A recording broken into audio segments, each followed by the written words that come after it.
Buenas noches, ya estamos en hora. Vamos a empezar la clase, ¿sí? Buenas noches, doctor. Buenas noches, doctor.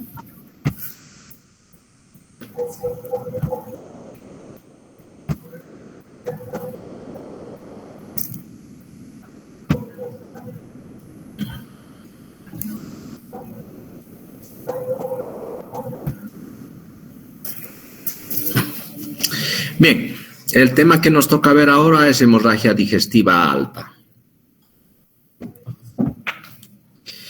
Bien, por definición tenemos la hemorragia digestiva alta es el sangrado del tubo digestivo, desde la cavidad oral hasta el ángulo de Treis. El ángulo de Treis es la tercera porción del duodeno, ¿verdad? Entonces, se considera hemorragia digestiva todo el sangrado que ocurre desde la cavidad oral, tanto las gingivorragias, las lesiones en la laringe, las lesiones en el esófago, las lesiones en el estómago, en la primera, segunda y hasta la tercera porción del duodeno, todo eso se considera hemorragia digestiva alta. Entonces, sangrado desde la cavidad oral hasta el ángulo de Treis. ¿Cuáles son las manifestaciones clínicas? Principalmente la hematemesis. ¿Qué es hematemesis? Ya hemos visto, ¿no? Hematemesis es vómito con sangre, vómito sanguinolento, rojo, rutilante.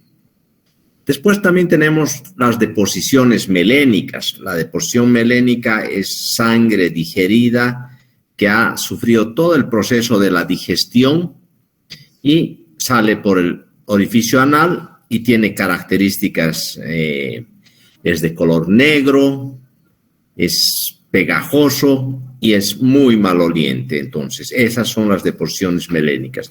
Y cuando se le echa a oxigenada, bueno, como es sangre, hace reacción positiva. También cuando la hemorragia es masiva puede presentar hematoquesia. La hematoquesia es sangre mezclada con materia fecal. Cuando el sangrado es muy importante, puede haber hematoquesia. Cuando tenemos signos o síntomas de alarma, cuando vemos al paciente con una palidez mucocutánea importante, esto quiere decir que ha habido una pérdida de sangre masiva. Cuando hay pérdida de conocimiento, está entrando en un shock hipovolémico. También cuando hay taquicardia, el corazón, como no hay mucha sangre, trata de bombear lo más rápido posible para compensar la falta de sangre. Y la sudoración profusa que presenta el paciente se llama diaforesis. Esos son síntomas o signos de alarma, entonces, ¿sí? Siempre que tengamos un paciente con una hemorragia digestiva alta, vamos a tratar de cuantificar, decirle al paciente si es que está en condiciones o al familiar decirle cuánto es lo que ha perdido.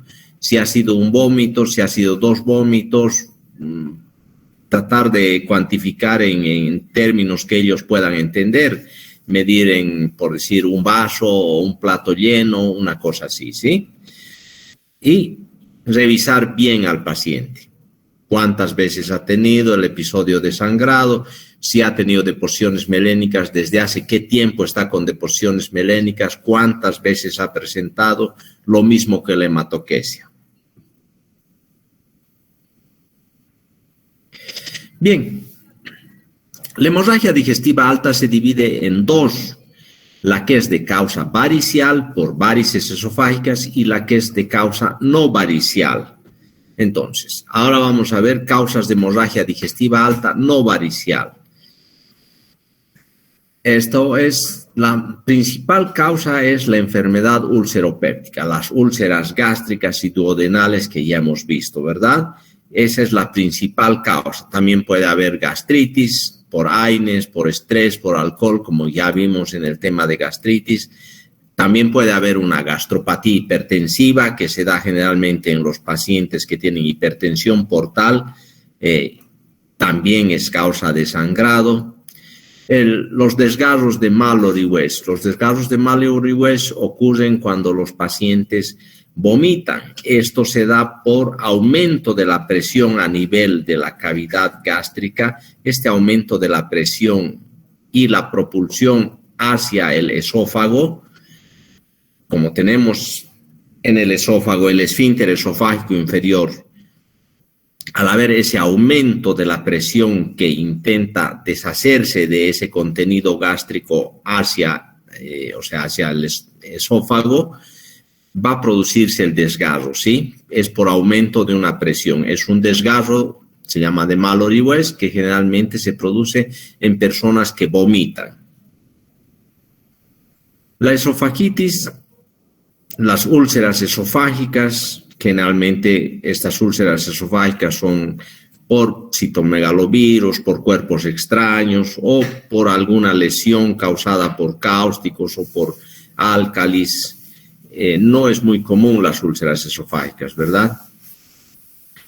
Después tenemos la ectasia vascular o las angiodisplasias. La ectasia vascular son malformaciones arteriovenosas que se presentan a nivel del cuerpo, del cuerpo gástrico. Y las erosiones de Delafoy. Las erosiones de Delafoy es un vaso aberrante. Generalmente este vaso es arterial que causa un sangrado muy importante a nivel del cuerpo gástrico. Y este sangrado o estas erosiones de Delafoy solo pueden identificarse en el momento del sangrado, ya que, bueno, el paciente deja de sangrar y estas lesiones desaparecen hasta que haya un nuevo sangrado. Y bueno, tenemos también las neoplasias, ¿verdad? El cáncer gástrico, el cáncer esofágico van a producir sangrado.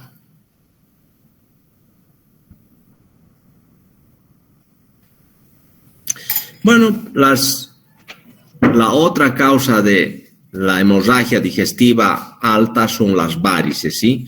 Tenemos las varices esofágicas, que son las más importantes. Tenemos las varices gástricas, que tienen un sangrado en jet que causa muy rápidamente la muerte del paciente. Y tenemos también varices duodenales. Más adelante vamos a ver cuál es la fisiopatología para la formación de las varices. ¿Cómo hacemos el diagnóstico? Siempre vamos a empezar por los signos y síntomas, ¿ve? Como al principio habíamos dicho, el paciente lo que va a presentar es hematemesis o deposiciones melénicas, puede tener hematoquesia, después va a tener palidez mucocutánea, puede tener taquicardia, todos los signos y síntomas de un shock hipovolémico. Con todos estos antecedentes, lo que hacemos es pedir estudios de laboratorio.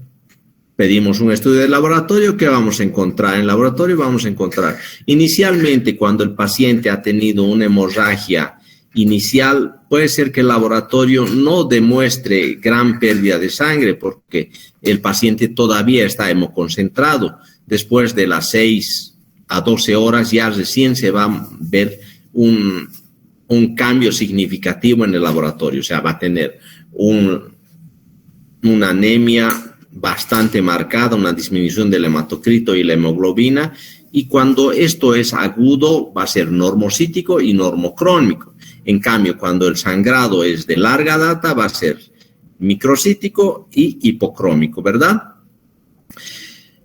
Pedimos endoscopía. La endoscopía, como ya vimos antes, nos va a dar la visión directa de dónde está sangrando el paciente, si es por varices esofágicas, si es por una lesión tumoral, si es por una úlcera, y al mismo tiempo hacemos la terapéutica. Podemos pedir estudios de gammagrafía, también podemos pedir una arteriografía mesentérica para ver de dónde está sangrando.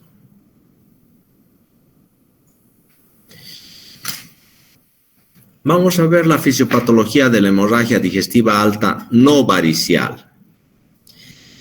El 50% son por úlceras gástricas y duodenales. Se produce por una erosión lateral de un vaso. Ya habíamos definido la úlcera, ¿no? La úlcera es una lesión mayor a 5 milímetros. Siempre es una lesión excavada que va a atravesar la mucosa, la muscular de la mucosa, y va a llegar a la capa muscular.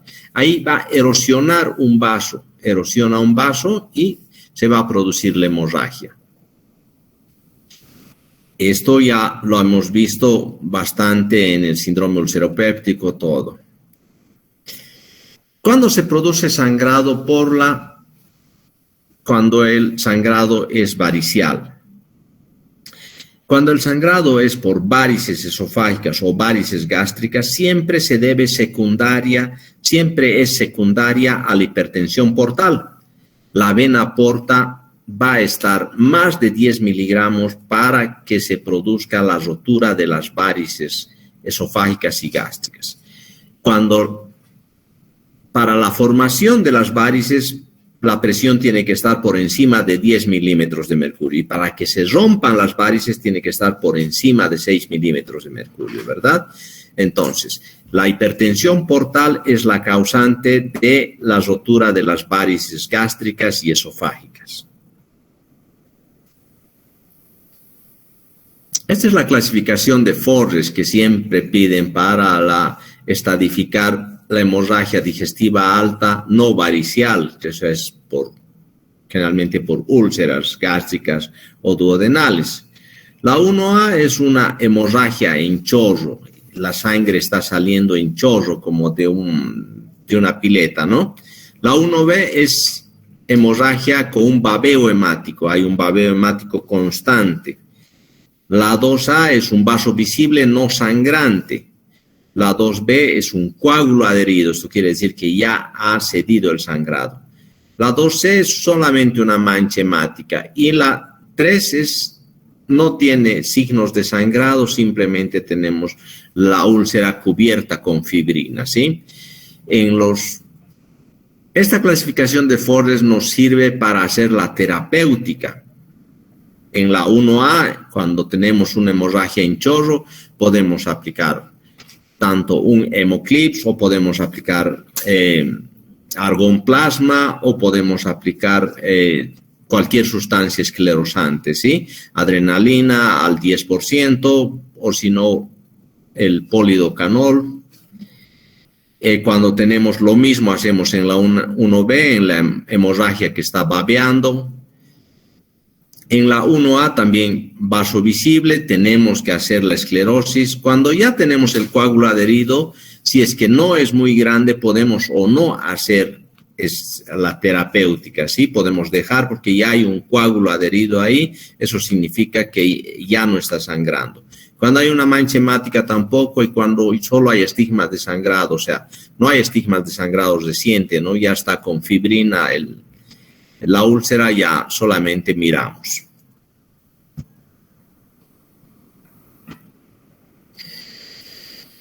¿Cuál es el tratamiento de la hemorragia digestiva alta no varicial? Primero hacemos una reanimación con líquidos y electrolíticos y hemoconcentrados. Entonces, vamos a cuantificar primero cuánta sangre ha perdido el paciente, si está con palidez mucocutánea, si está con diaforesis, si tiene dificultad respiratoria o ha perdido el conocimiento. Vamos a reponer líquido, ¿sí? Lo mejor es reponer hemoconcentrados, poner 2-3 paquetes de glóbulos rojos y pasarlos a chorro. Siempre en este caso tenemos que controlar los signos vitales. Uno de los parámetros para ver si este paciente está o no está choqueándose es la presión arterial. Tenemos que ver que el paciente tenga una buena presión arterial, que no esté taquicárdico. Eso nos indica más o menos si está o no está entrando en un shock hipovolémico. Entonces, es muy importante la reanimación de líquidos y electrolíticos y hemoconcentrados.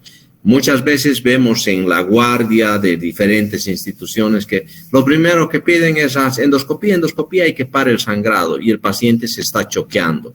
No hacen nada por hacer la reanimación. Entonces, lo primero siempre es estabilizar al paciente.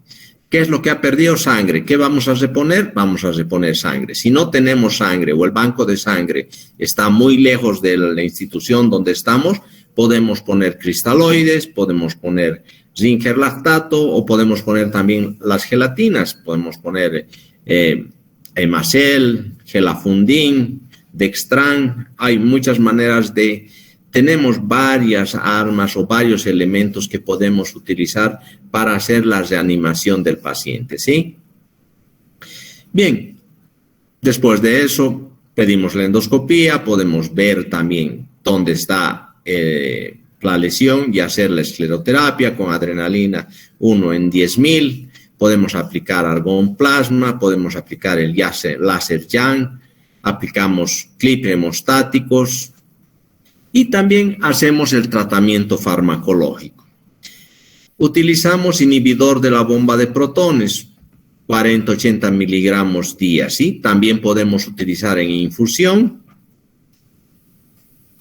o en goteo continuo, ¿sí? Esto, ¿cómo se produce? ¿Qué efecto tiene los inhibidores de la bomba de protones en parar la hemorragia? Esta es una pregunta que siempre se hace, ¿no? Y la mayoría muchas veces no sabe. Inhibe la bomba de protones, dice. Entonces, inhibe la secreción de ácido clorhídrico. ¿Y eso qué? Con la úlcera, tenemos una úlcera que está sangrando. Lo único que hacen los inhibidores de la bomba de protones es estabilizar el coágulo. El paciente, las personas normalmente tienen factores de coagulación que ni bien sangran, se ponen en marcha. Entonces, si es que no tratamos con inhibidores de la bomba de protones, el coágulo nunca se va a formar y el paciente va a seguir sangrando, porque el ácido clorhídrico va a ir limpiando el coágulo, va a ir limpiando o deshaciendo el coágulo y el paciente va a ir sangrando. Al inhibir la bomba de protones, lo que hacemos es estabilizar el coágulo, ¿sí? Al estabilizar el coágulo, ya el sangrado, por los propios mecanismos de la coagulación que todos poseemos, va a formarse el coágulo y el tapón de plaquetas y el paciente va a dejar de sangrar. El tratamiento endoscópico es muy importante, ¿sí? Podemos utilizar lo que tengamos a disposición. Muchos centros, por ejemplo, en Bolivia, muchos centros no tienen argón plasma, tampoco tienen láser Young. Lo que sí hay bastante es, todo el mundo tiene una ampollita de adrenalina, se diluye 1 centímetro en 10 de solución fisiológica y se hace la hemostasia. También se puede utilizar, aplicar los clips hemostáticos. Con eso paramos el sangrado, ¿sí? Cuando la hemorragia es de origen varicial, esto es muy importante. Se dice que los pacientes que tienen varices esofágicas o varices gástricas, hay un porcentaje, casi un 70%, que fallecen en el primer episodio. O sea, no llegan a un centro hospitalario. Las varices gástricas o las varices esofágicas tienen un sangrado muy importante, es un sangrado que rápidamente choquea al paciente. Generalmente estos pacientes que tienen varices gástricas o varices esofágicas es porque tienen hipertensión portal y tienen problemas a nivel del hígado, son cirróticos y si tienen problemas a nivel del hígado, tienen una cirrosis ya marcada, está todo alterado sus factores de coagulación, o sea, por lo tanto, estos pacientes ni siquiera van a poder tener una buena coagulación, tienen plaquetopenias muy importantes.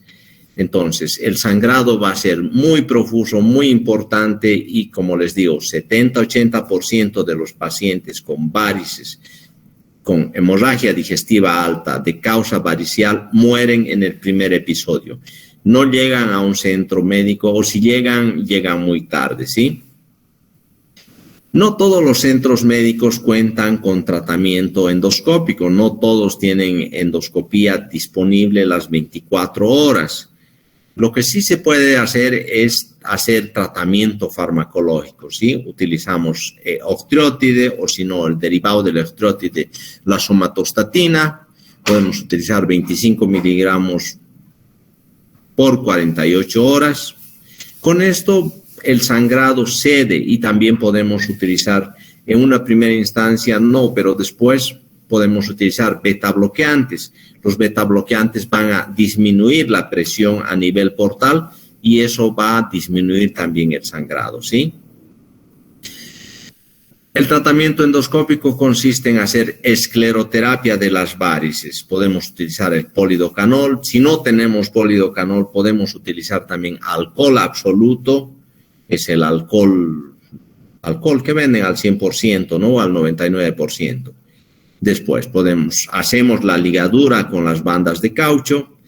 Si ninguno de estos procedimientos funciona, hacemos la colocación del balón de Sectaken-Blackenmore, que, bueno, lastimosamente ya prácticamente no hay muchos centros que dispongan de este balón. Este balón es prácticamente como una sonda Foley, pero que se insufla al final, tiene su balón de seguridad y se insufla en todo el cuerpo, o sea, en toda la sonda.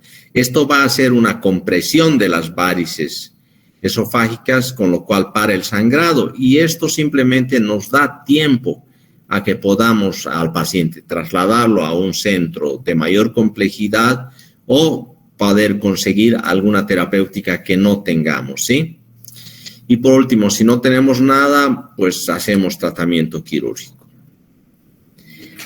Pacientes con varices esofágicas, tendría que entrar el cirujano y el cirujano vascular y cohibir las varices.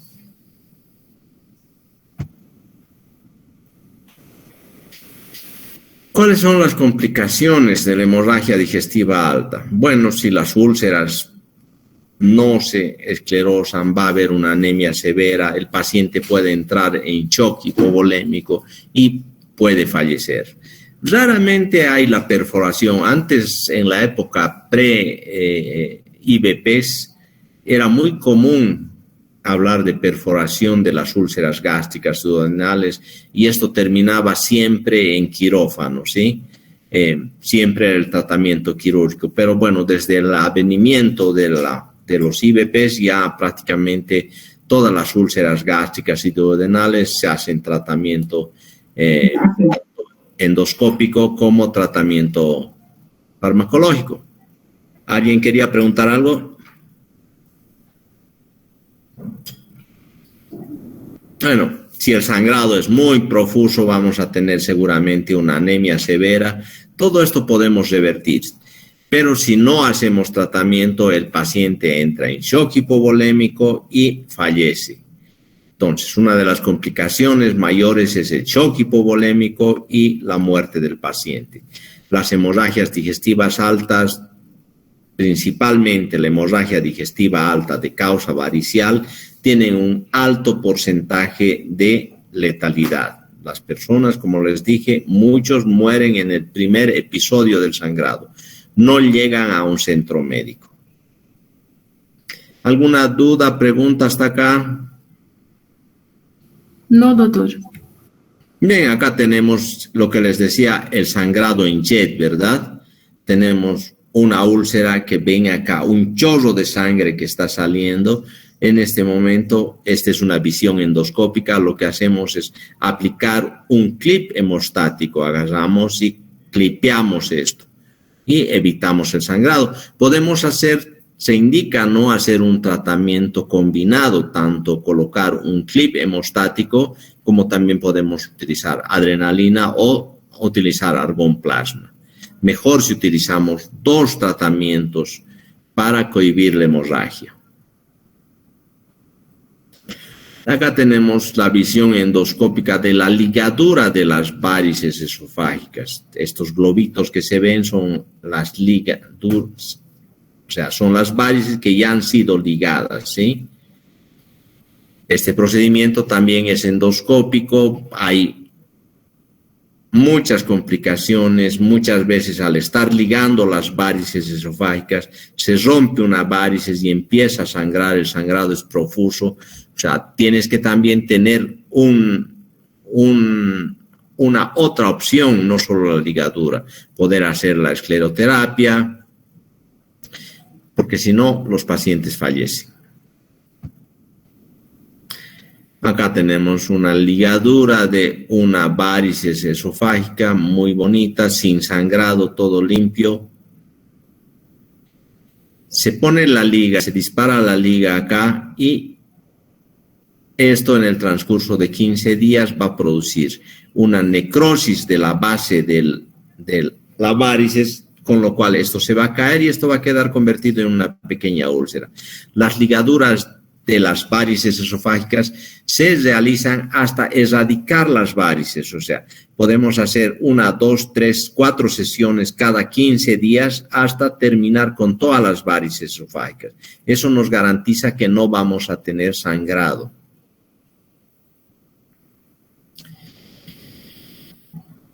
Acá tenemos una varices que está sangrando en chorro. Cuando entramos y vemos esto, lo único que nos queda es poner un hemoclip, ¿sí?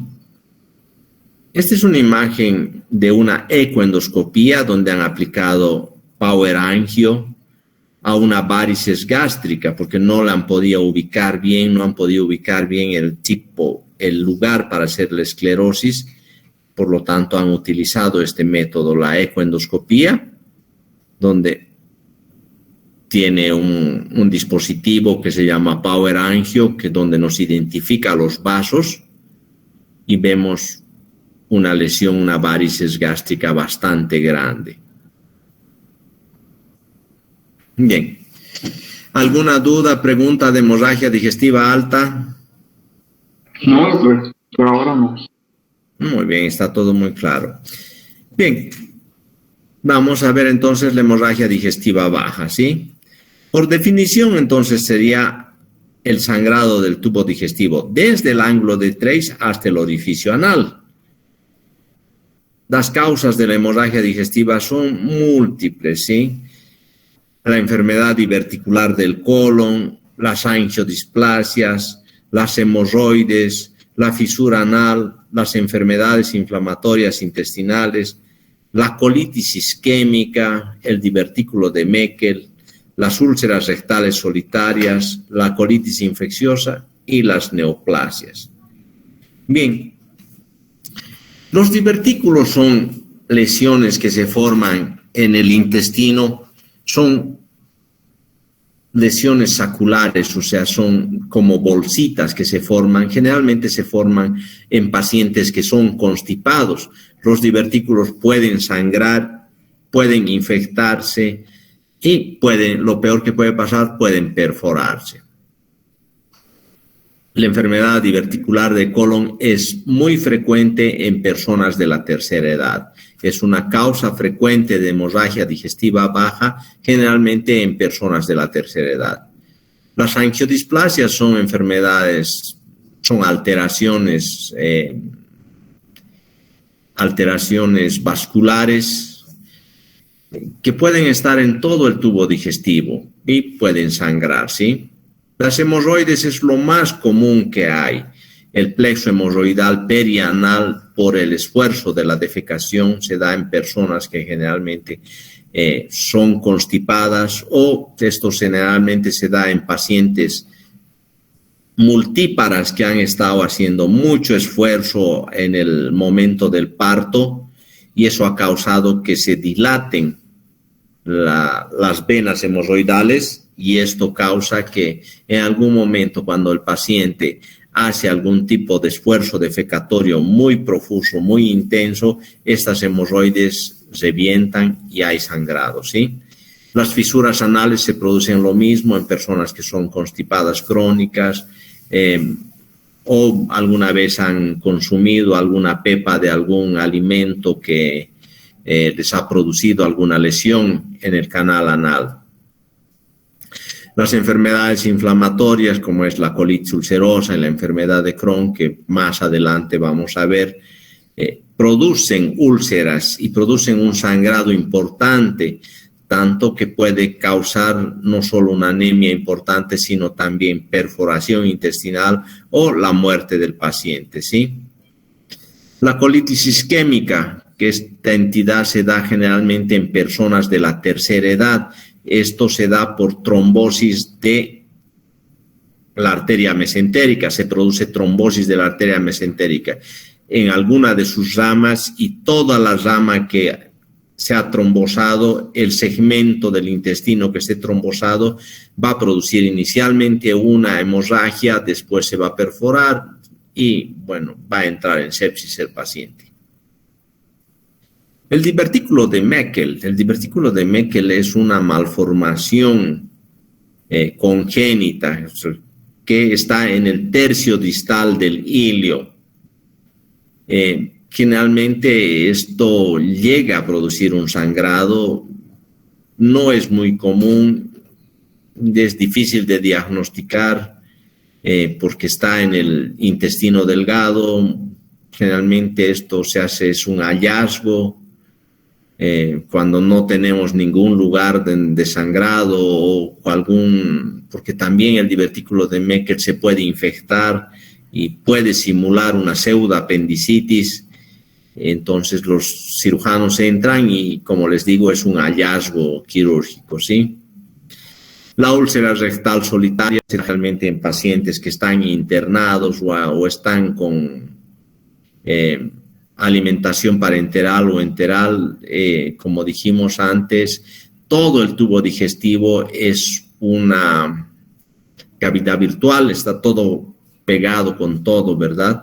También se da en personas que practican relaciones sexuales por vía anal, por introducción de objetos sólidos en la cavidad anal y se produce la úlcera solitaria de recto, ¿verdad?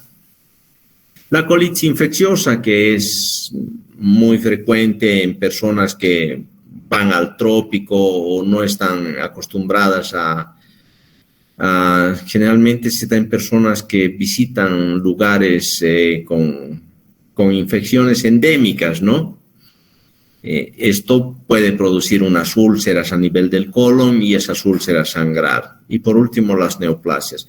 El cáncer de colon muchas veces se manifiesta, la primera manifestación del cáncer de colon es sangrado. El paciente viene por sangrado o nos dice que ha tenido materia fecal mezclada con sangre, hacemos una colonoscopía y lo que encontramos es una lesión neoplásica.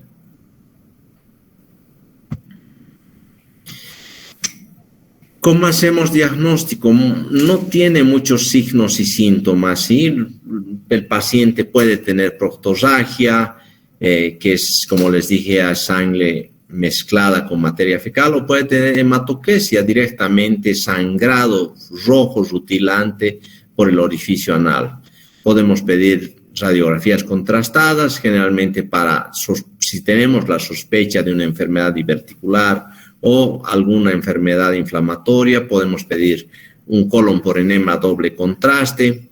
También podemos pedir estudios endoscópicos, hacemos la endoscopía, en este caso la colonoscopía, y nos va a mostrar el lugar exacto del sangrado, nos va a mostrar qué tipo de lesión es, si es un divertículo, si es una lesión, una angiodisplasia, si se trata de una enfermedad inflamatoria intestinal o si es una neoplasia.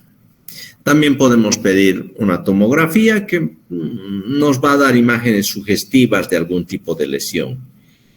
Y por último, si estamos sospechando principalmente una persona de la tercera edad que tenga además alguna patología como patología cardíaca, ¿no? Principalmente las arritmias, que puedan disparar un trombito de ahí, pedir una angiografía mesentérica pensando en una isquemia mesentérica, ¿verdad?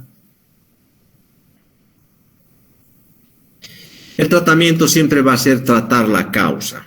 Siempre vamos a tratar la causa. Si se trata de divertículos, vamos a operar. Si se trata de una enfermedad inflamatoria intestinal, tendremos tratamiento farmacológico.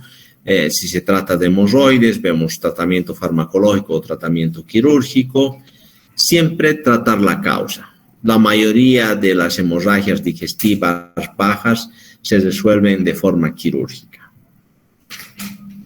Acá tenemos una imagen muy marcada de unas hemorroides externas con signos de sangrado. tenemos protrusión hacia afuera de la cavidad del orificio anal del plexo hemorroidal y grandes, bien marcadas. Acá tenemos los dos tipos de hemorroides que tenemos, ¿no? Tenemos las hemorroides externas que van a estar fuera del orificio anal y tenemos también las hemorroides internas que no las vamos a poder ver si no es por endoscopía. Estos dos tipos de hemorroides van a producir siempre un sangrado rojo rutilante. A veces el sangrado es muy importante, llega a anemizar al paciente. Acá tenemos una colonoscopía con un divertículo. Estos son los divertículos, ¿sí? La enfermedad diverticular de colon. Y acá tenemos una mancha hemática. Eso nos dice que ese divertículo ha sangrado. Entonces, el paciente que viene con una hemorragia digestiva baja y encontramos esta lesión, podemos decir que la causa de la hemorragia digestiva alta son los divertículos. La única solución para esto es el tratamiento quirúrgico, la resección del segmento donde están presentes los divertículos. Esta es una imagen característica de la enfermedad inflamatoria del colon. Esta es una colitis ulcerosa severa, extensa, donde hay las úlceras superficiales y profundas con pérdida del patrón vascular y tiene un babeo hemático, tiene un sangrado importante. Y esto es lo más penoso de ver, ¿no? Entras con el endoscopio y lo que ves es una lesión mamelonada, con toda la alteración de la arquitectura del colon, con un sangrado importante, está ulcerado, con una luz escasa que apenas deja pasar el endoscopio. Este es un cáncer de colon, ¿sí? Bien. ¿Alguna duda, pregunta? No, doctor. No. Entonces pongamos todos presentes en el chat.